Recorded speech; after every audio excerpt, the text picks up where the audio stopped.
Hey guys, this is Ray with Phone Arena doing a hands-on video with the Samsung Galaxy Nexus, which is the third Nexus device, the third pure Google experience phone.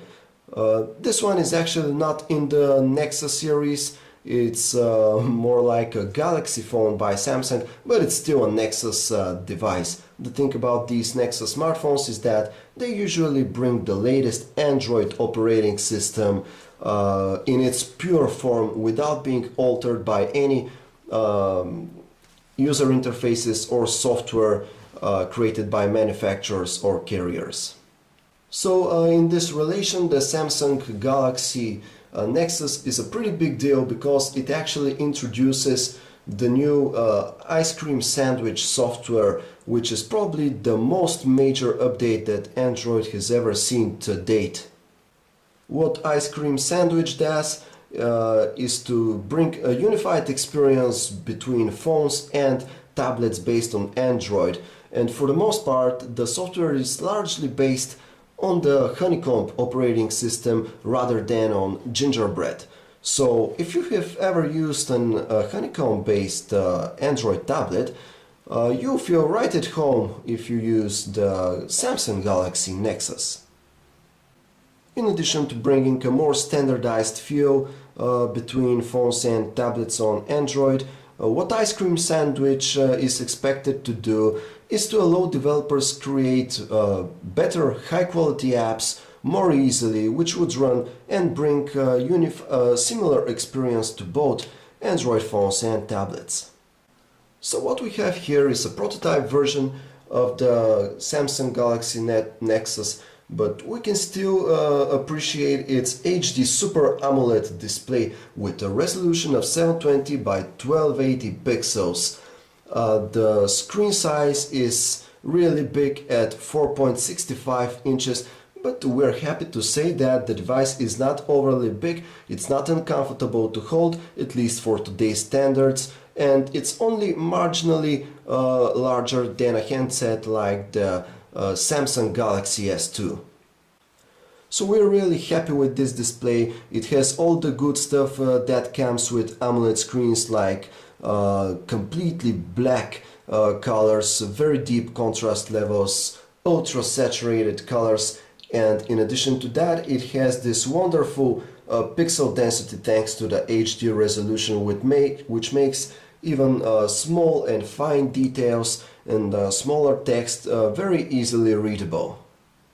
We do see a few issues with the display. For example, it looks a bit yellowish to us, but still we have to remind you that this is a prototype version, so this is all subject to change until we get to play with the final retail unit of the device. So what can we say about the design of the Samsung Galaxy Nexus? Well, first of all, you sure have noticed that it has this completely clean front side, which looks really attractive because it doesn't even have the capacitive touch keys here at the bottom used for navigation on other Android handsets. This is because with Ice Cream Sandwich they're now part of the interface, as in Honeycomb-based tablets. The backside of the device features the so-called HyperSkin texture, which provides for a nice grip, and it feels pretty good to the touch.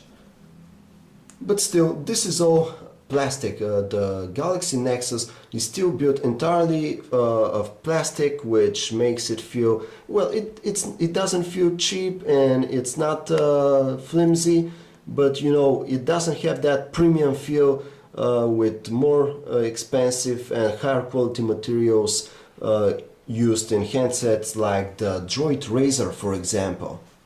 As you have probably noticed, the glass on top of the display is slightly curved on the Samsung Galaxy Nexus, just like on the Google Nexus S. However, we don't think that this is a feature that you should be considering when, for example, choosing your next handset, because it doesn't seem beneficial in any way. This curve here is so slight that we don't think that it makes any difference at all. One of the most interesting new features in the Samsung Galaxy Nexus is the brand new ice cream sandwich platform, which is actually brand new when it comes to phones, because as we said, it's built on top of Honeycomb. We do feel that ice cream sandwich is a pretty good thing happening to Android right now, because as we said, it would bring a unified experience among phones and tablets, and it also brings a ton of new useful features for users as well as for developers, which would help them develop better apps more easily.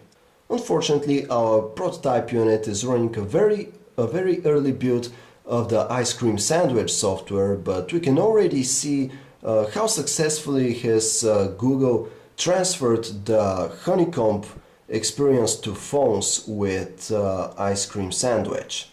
And here are the new navigation keys, which are now, as you can see here, part of the interface itself. Of course, with other phones like the Droid Razr, which will first run on Gingerbread, these keys will probably be absent from the interface and will be, and instead of them, you have to use the capacitive touch keys, which are already available. We really like how Google has implemented the multitasking functionality. Like in Honeycomb, you just press this key here and there are all of your open apps right now. Here is the browser here. It runs very smooth, although this is a very early unit. So we're really looking forward to finally getting a retail final version of the Samsung Galaxy Nexus, because it really looks like a very promising handset. Of course, don't think that this is the ultimate killer handset, because it has its own gripes, like the mediocre materials that have been used in its build, for example. So right now we are all looking forward till November, when the Samsung Galaxy Nexus will finally hit the shelves. Until then, you can stay tuned for our video preview, which will come pretty soon. This was a hands-on look at the Samsung Galaxy Nexus by PhoneArena.com.